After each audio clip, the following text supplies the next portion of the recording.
కాబట్టి ప్రభు ఆసీనుడు గావాలంటే మన హృదయం ఆయనకు దేవాలయంగా, మన హృదయం ఆయనకు నివాస స్థలంగా కావాలంటే మొట్టమొదట మనం రక్షించబడాలి.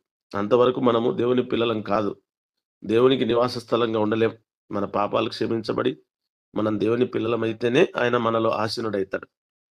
హృదయమే నీ ఆలయం క్రీస్తు అని పాట పాడినాడు గదా భక్తుడు. కొరింథీయులకు రాసిన మొదటి పత్రికలో ఆ మాటలే ఉంటాయి. మీ దేహము దేవునికి ఆలయమని మీరెరగరా అని వ్రాయబడింది. మీలోనున్న పరిశుద్ధాత్మకు ఆలయమని మీరెరగరా అని వ్రాయబడింది. కాబట్టి ఆయన ఆలయం, దేవాలయం. కాబట్టి ఆయన ఆసీనుడైతాడు సింహాసనాసీనుడు. అంతకుముందు ఎవరున్నారు? సాతాను సింహాసనం వేసుకొని కూర్చున్నాడు. కానివన్నీ లోపలున్నాయి. అసూయ, ద్వేషము, పగ, ఈర్ష్య సాతాను లక్షణాలవన్నీ.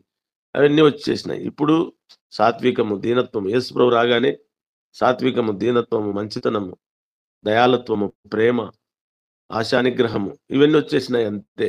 యేసుప్రభు వచ్చినాడు గనక. సమస్తము క్రొత్తవాయనంటే అవే. పాతవన్నీ గతించిపోయినాయి. అసూయ, ద్వేష, పగ, ఈర్ష్య ఇవన్నీ గతించిపోయినాయి. కాబట్టి ప్రభు ఆసీనుడైనాడు అంతే.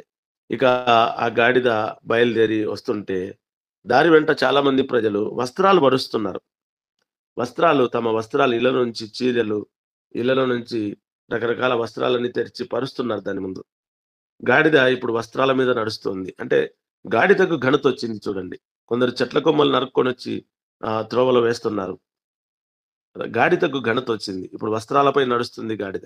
ఏ గాడిదైనా వస్త్రాలపై నడుస్తుందా? ఎవరైనా గాడిదకి వస్త్రాలపై నడవలే. దానిపైన యేసు ప్రభు ఆసీనుడైనాడు కనుక.